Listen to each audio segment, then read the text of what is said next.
Mentalism, Psychology Tricks and ESP Explained. Written by Noah Jeeks. Narrated by Doug Green. Chapter 1. Mentalism, Psychology as a Science. You are likely knowledgeable about mentalism as an efficiency art made popular by well-known programs like Psych and The Mentalist. But did you know that mentalism used to be an official branch of academic community? Mentalism once referred to a type of psychology that helped bring the science of human thought and feeling to the leading edge of public discussion. Discover more about how mentalism helped form the foundations of psychology and how it came to mean a much different thing entirely, although its ideas are now being reviewed. Mentalism as early psychology. Mentalism started as a spin-off of philosophy, led by intellectual leaders like René Descartes, Baruch Spinoza, and Immanuel Kant. These individuals wanted to get to the heart of human thought processes and explain the general meaning of thought by using organized logic. While lots of these philosophers are still discussed and well-liked to this day, the unfortunate reality of their work was that it was mere thoughts on thoughts. The emerging scientific methods based on observation, as pioneered by those like Francis Bacon, shunted aside such musings as having a simple literary value, but not much substance concerning reliably explaining how humans think and behave. Nonetheless, guesses were all people had to go on in a time when psychological experiments were normally limited to dissection or anecdotal analysis. Sigmund Freud, in particular, used the deductive reasoning and assuming technique to describe the hysterias his clients were experiencing. Between him and Carl Jung, anecdotes and patient observations formed the backbone of what would later become contemporary psychology. This method was called mentalism psychology, simply because it concentrated on how human thought patterns and processes translated into behavior and mental phenomenon. Later American psychologists like William James carried on this legacy. Enter behaviorism. Around the early 1900s, academics and psychologists started to turn away from mentalism psychology because it was based on guesses, loose hypotheses, and subjective musings. Instead, they wanted to base their theories on observed behaviors, and hence began the period of Pavlov's pet dog experiments and B.F. Skinner's infamous rat and addiction experiments. This movement ended up being referred to as behaviorism to separate it from mentalism, which was viewed as based on flimsier pretexts instead of observation. It wasn't until 1959 when linguist Noam Chomsky wrote a scathing review of Skinner's verbal behavior that behaviorism decreased. Around the exact same time, methods for observing neural activity in the brain and other forms of live subject thought observation lead to a renewal in mentalist-like thinking, this time called cognitive psychology. How mentalism psychology connects to a mentalist in Miami. We hope the above summary didn't sound too dry, but the main point was that mentalism used to describe one of the most innovative sciences of its day. Now, mentalism refers to one of the most sophisticated performance arts, challenging expectations and pushing the limits in the relationship between performer and audience. Modern performance mentalism actually uses both traditional mentalism psychology and behaviorism to help the performer read their subject's mind through observation and intimate knowledge of how the mind works. Mentalist or magician. Mentalists typically do not blend standard magic tricks with their mental accomplishments, and doing this associates mentalism too closely with the theatrical trickery employed by stage magicians. Most mentalists declare not to be magicians at all, arguing that it is a much different art form entirely. The argument is that mentalism invokes belief, and when presented appropriately, is offered as being real, be it a claim of psychic ability, or evidence that supports other claims, such as a photographic memory, being a human calculator, the power of idea, NLP, or other abilities.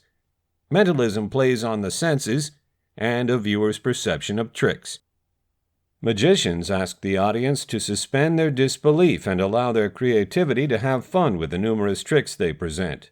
They admit that they're tricksters and entertainers and know the audience comprehends it's an illusion, and the magician cannot actually achieve the unrealistic tasks revealed, such as sawing a person in half and putting them back together without injury. Though many magicians mix mentally themed performance with magic illusions. This is an example. A mind-reading stunt might also include the magic transposition of two different objects. Such hybrid accomplishments of magic are often called mental magic by entertainers. Magicians who regularly mix magic with mental magic include David Copperfield, David Blaine, the amazing Kreskin, and Dynamo. Noteworthy mentalists who blend magic with mentalism include the remarkable Kreskin, Richard Osterland, David Burglas, Darren Brown, and Joseph Dunninger. Background. Much of what contemporary mentalists perform in their acts can be traced back directly to tests of superpower that were carried out by mediums, spiritualists, and psychics in the 19th century, though the history of mentalism goes back even further. Accounts of seers and oracles can be found in works by the old Greeks and in the Old Testament of the Bible. Among magicians, the mentalism efficiency generally pointed out as one of the earliest on record was by diplomat and pioneering sleight-of-hand magician Girolamo Scotto in 1572. The performance of mentalism might use these principles, together with sleights, feints, misdirection, and other abilities of street or stage magic. Efficiency approaches. Styles of presentation can differ considerably.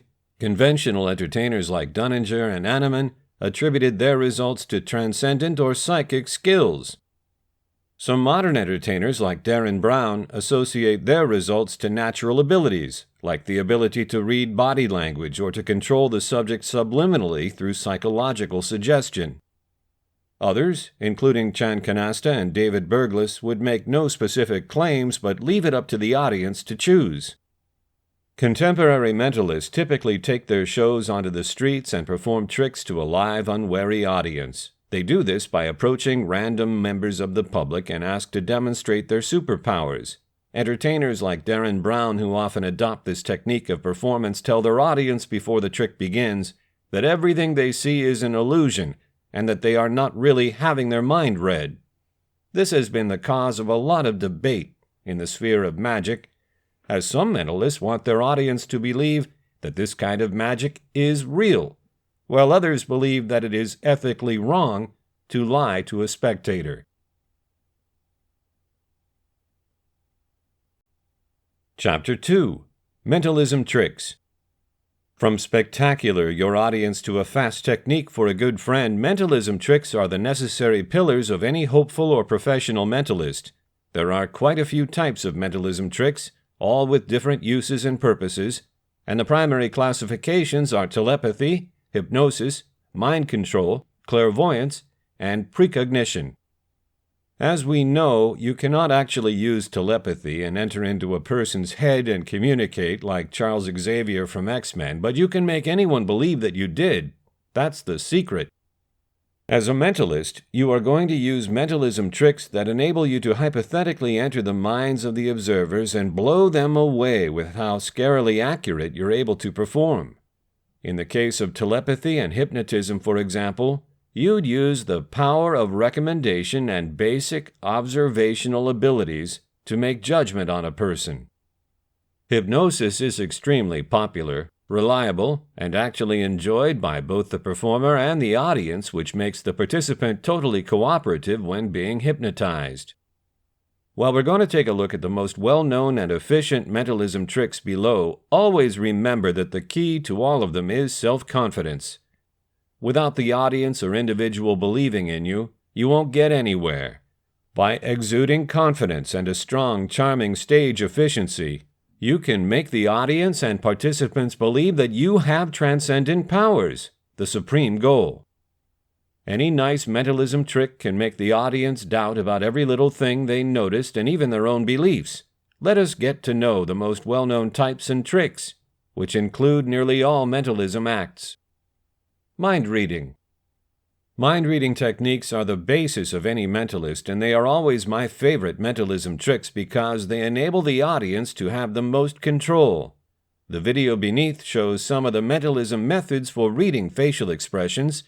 Things like dilating eyes or restricting based on positive and negative responses are necessary, so watch out, no pun intended, for those. The girl picks the card, 4 of hearts. The mentalist starts by telling her that he is going to determine her card based off her reactions to hints he offers.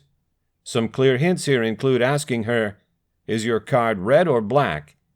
Now, the discussion and subtlety of it is way off mark, but in this case, that's better for us because you can clearly see the performer's obvious moves, asks, and methods to guess the card. Mind-reading tricks are great because they actively involve the audience and they make them question if you actually have a super gift like telepathy, when in fact, all that the mentalist is doing is taking a look at how you react or at how your micro-expressions show up when he asks different questions. Here he's very plainly studying her eyes and searching for any sort of fluctuation in mouth and eyebrow line. He's not being subtle at all, though, so if you perform this, you need to be much smoother. Remember that micro-expressions can go as fast as a 1/15th of a second, so practice is essential to ace this technique. Requiring and suggestion. Another fantastic trick similar to mind reading is really all about forcing an idea, a thing, a color, and in the end, a result into somebody's mind that you already had planned previously. You do this by saying particular words or doing specific motions that all funnel the individual's psychological image or final answer to the one you've already written, drawn, or thought of. Take a look at the classic elephant technique, red hammer, or the triangle and circle, for example. All incredibly easy to learn and perform, but really extremely effective. This is the foolproof elephant technique script. Pick a number from 1 to 9. Subtract 5. Multiply by 3.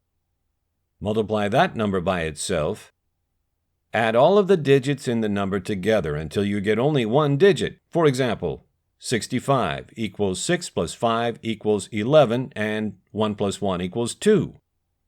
If the number is less than 5, add 5. Otherwise, subtract 4. Multiply by 2. Subtract 6. Map the digit to a letter in the alphabet. For instance, 1 equals A, 2 equals B, C equals 3. Pick a name of a nation that begins with that letter. Take the second letter in the country name and think of an animal that starts with that letter. Think of the color of that animal. You were considering a gray elephant from Denmark. Short, sweet, and pretty effective, is it not? Work on your discussion and you can make this one have quite the bang. Sleight of hand. While the majority of people would not quickly think of deception as a mentalism technique, you best believe it is. You're not really doing it to make the item disappear or move, you're doing it to make the audience think that you did. Take notice of the difference. It's also not only a delight to watch for the audience, but deeply satisfying to perform, too. The basics of close-up magic is important to all mentalist performers, as without the capability of misdirection, you won't be able to impress an audience.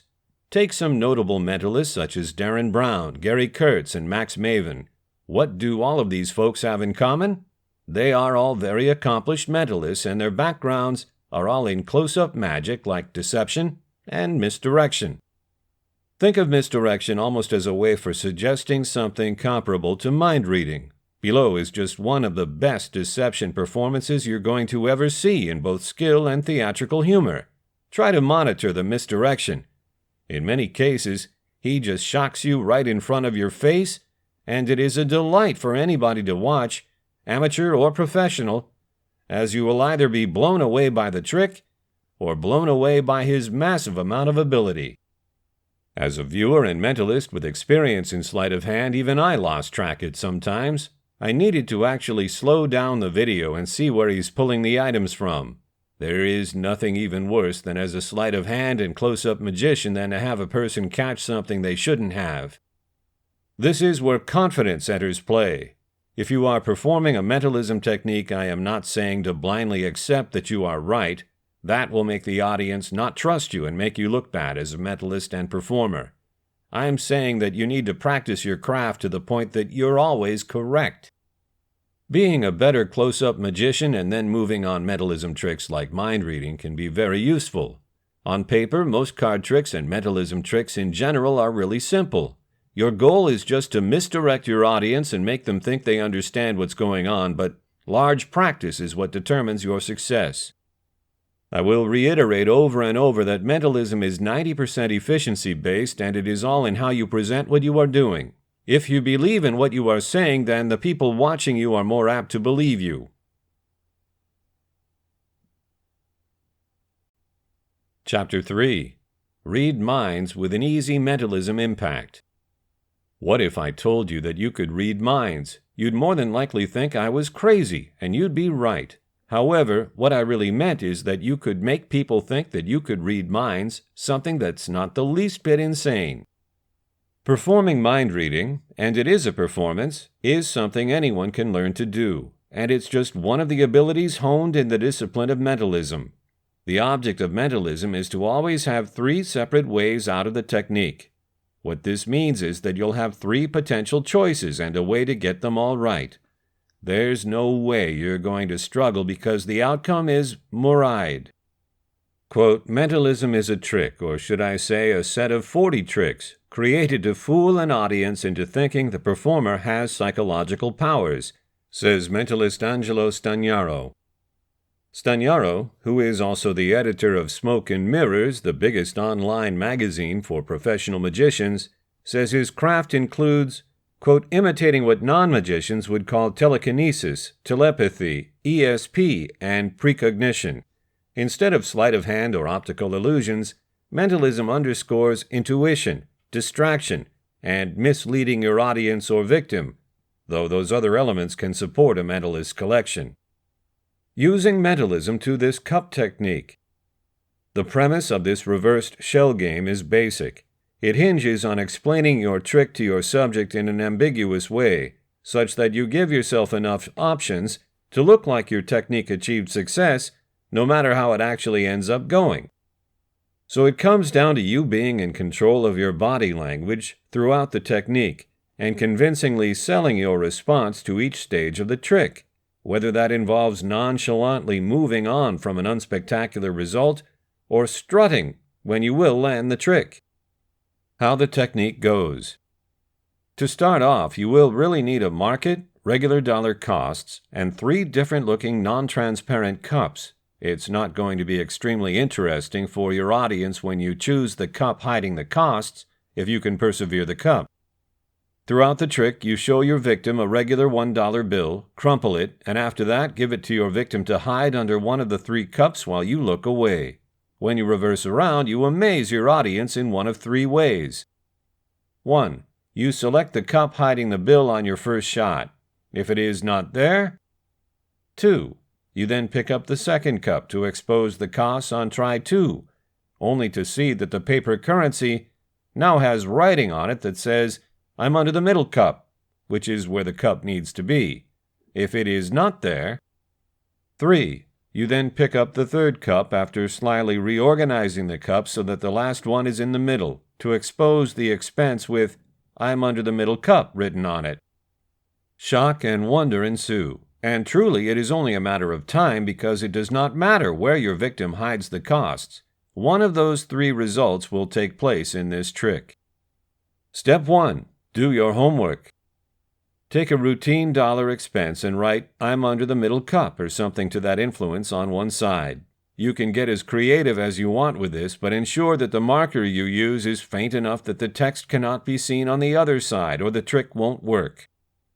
In the majority of cases, this is going to be the prestige of your technique. You want the text to actually get a response by making it appear as though you not only made the words magically appear on the cost, but used a Jedi mind trick on your victim and made them put it under the middle cup. In the video, Chris also suggests the text, I made you put this under the middle cup. Step 2. Prime your victim. First, fold the bill so that the writing is hidden on the inside. Put it in your pocket, then find a prepared subject for your technique. When you take the bill out of your pocket, present both sides of the folded expense, then unfold it with the text facing you. Combined, these two steps will make most people feel like they have checked the bill enough for it not to have been a specially prepared prop. Don't make a huge deal out of this step. The tone you're going for is nonchalant, like it's oh so obvious that the expense is normal and that both you and your victim just want to move on already to the trick appropriate. Crush the expense into a ball, bewaring to keep the text hidden on the inside so you do not give the trick away. Step 3. Don't make a promise.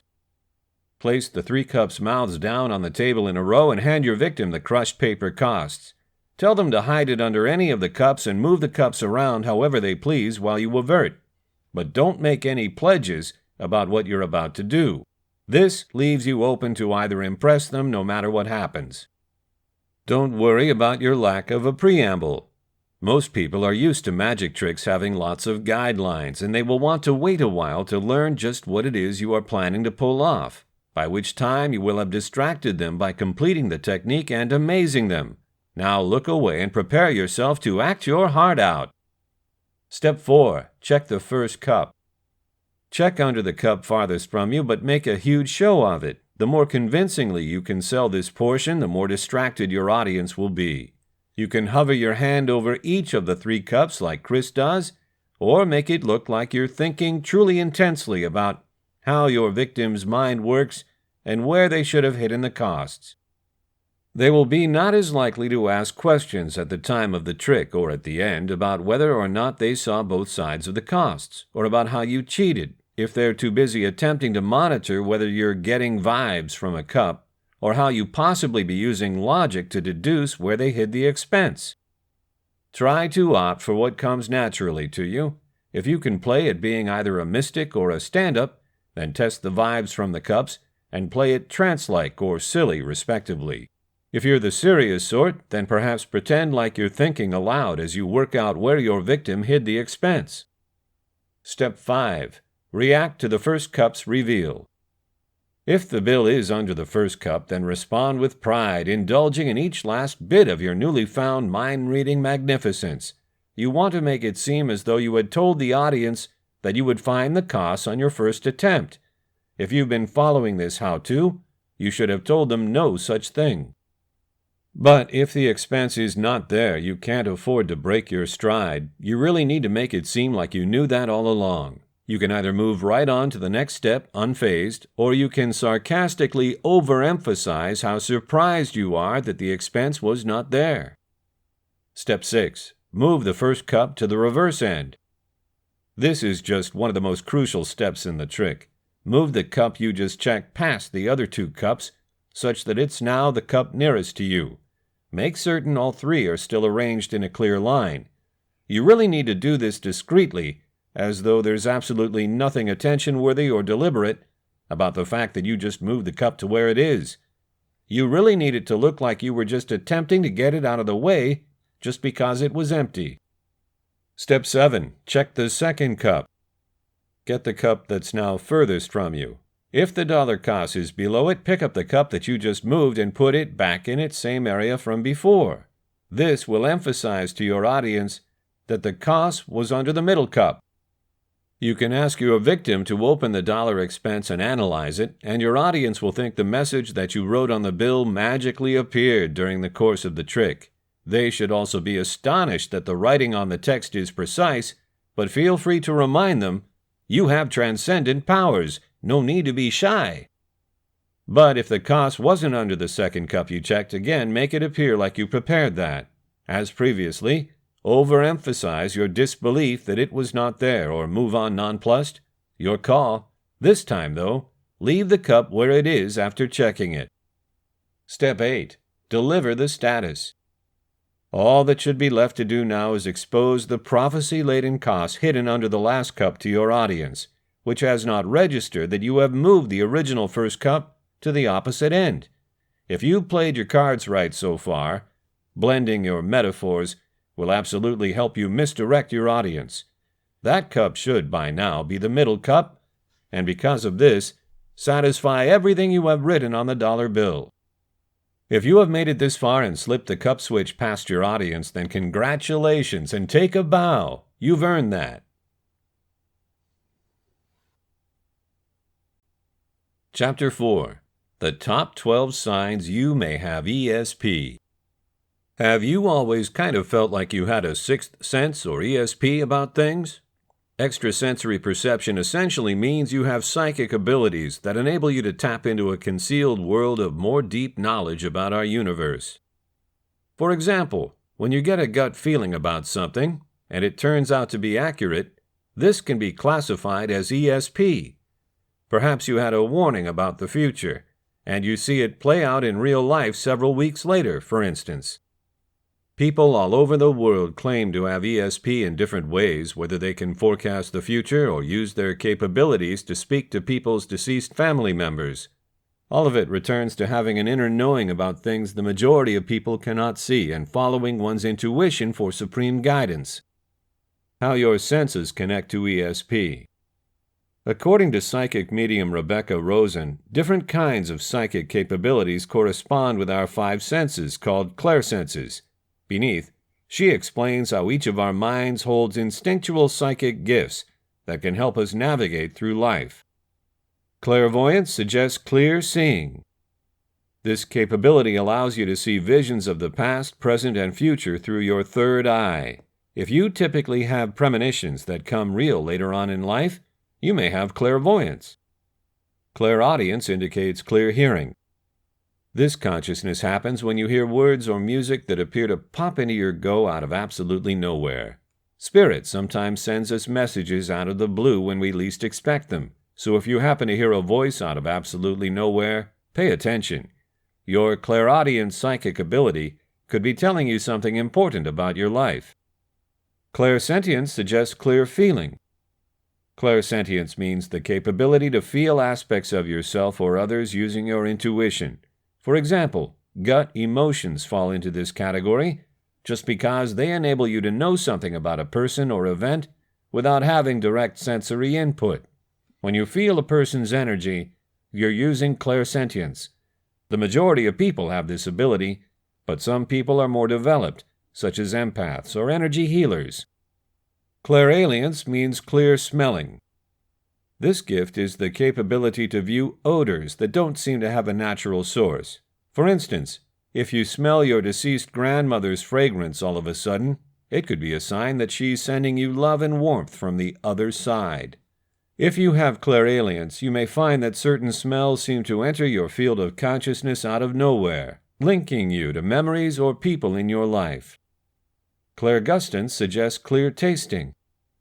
This is the ability to taste something that you aren't eating or drinking at the time. This experience generally happens when a departed relative wants to remind us of fond memories where we ate or drank certain things with them. If you have clairgustance, you are going to find that your palate seem to have a life of their own, creating tastes that don't have a natural source. Claircognizance implies clear knowing. This is when we know people or events that seems to come from sources outside of our thoughts. Spirit could send you messages about events to alert you and others about them. Prophets have this ability, for example, but anyone can have ESP about future happenings. If people usually turn to you for your forecasts, and you seem to have a performance history of accurately anticipating events, you might have this psychic ability. Now that you know about how ESP works through the numerous senses, we'll go over some other signs you might have psychic abilities. Most people do, but they just haven't used them yet. Here are 12 indications you might have ESP. 1. You are very user-friendly. If you can sense somebody's intentions based upon their energy, or know things before they happen, you probably have some level of ESP. For example, if you get an unexpected urge to call or text a person, and they wind up messaging you, you most likely have strong intuition. Things others might call coincidences, you just know have a deeper meaning to them. 2. You have experienced déjà vu before. Have you ever felt like you've met someone before or been to a specific place at some point in your past? Then you've likely experienced déjà vu. This means you've had past lives where you have met certain people, or taken a trip to different places that will appear extremely familiar in this life. 3. You have regular visions. Whether in your dreams or in waking hours, you have visions of the past, present, or future.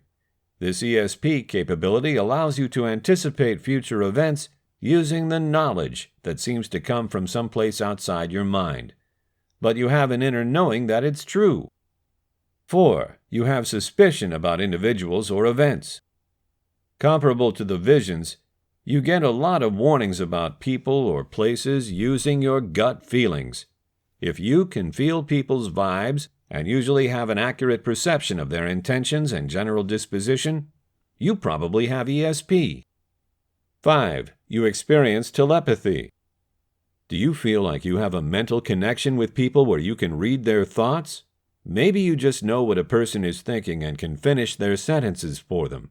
This experience is a clear sign of psychic capabilities and means you have developed intuition as well. 6. You're a highly sensitive individual. You typically feel overwhelmed in large crowds or noisy places. You need a lot of solitude to recharge and connect to your higher self. Individuals who have psychic capabilities often do the best working for themselves or in quiet spots where they can hear their thoughts. Sensitive people may get teased, but they tend to have psychic capabilities because of their increased awareness. 7. You have psychometry. Psychometry, or the psychic capability that enables somebody to know the history of an individual or object just by touching it, is an unusual but effective gift. Psychic mediums who can hear a deceased person's voice and relay messages to loved ones have this ability. Many people who can remember specifics of a person's life just by holding their hands also have this psychic capability. 8. You have really vivid dreams. If you find yourself getting up and recalling vivid specifics of your dreams, this is an indication you might have ESP. People who experience lucid dreams generally can remember symbols and essential themes that relate to their current life circumstance. They may have repeating dreams that have deep-rooted meanings about people or events in their life. Individuals who have vivid dreams could also feel they are perhaps cautions about the future. 9. You can just sense when something bad will happen. Do you have flare-ups of anxiety or depression before something big happens in the world?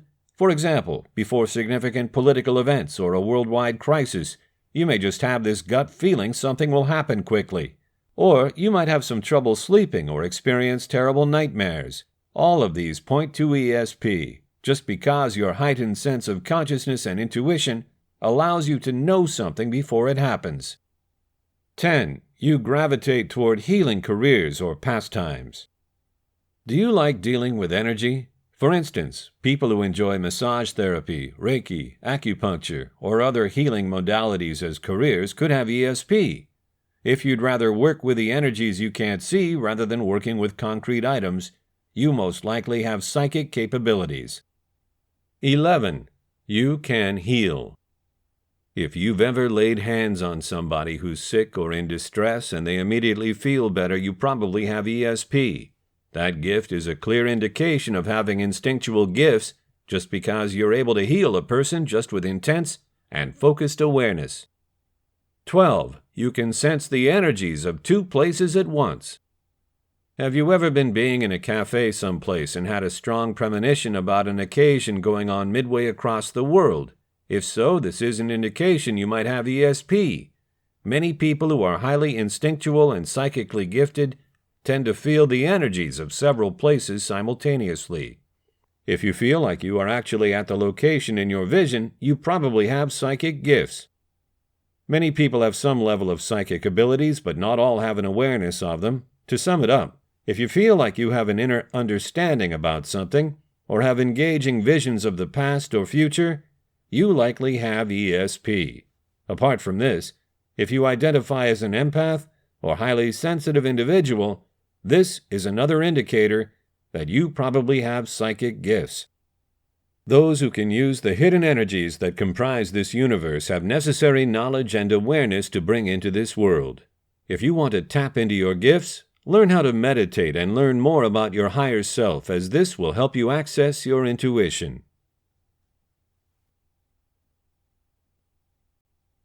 Chapter 5. Mentalism Strategies for Beginners. Mentalists aren't like other magicians or illusionists. Mentalists perform tricks or impressions with their minds. This takes performances to an entirely new level by integrating and connecting with the audience in ways other performers do not. Mentalism and close-up magic is so spectacular because of astonishing tricks that specify the artistry. Here are a few strategies to get you begun in the world of mentalism. Look more closely. Being very observant and paying very close attention to your surroundings is key to being a great mentalist. It is necessary during performances to be mindful and to carefully watch your audience to assist in illusions. Detecting nonverbal communication and other telling signs and hints from the audience will make your show that much more fantastic. That can be practiced daily, at any time and any place. Take special care to be specifically observant of every little thing around you in your daily life to build these abilities. Include these observation methods into your performances and relax and watch how your illusions and tricks wow your audience.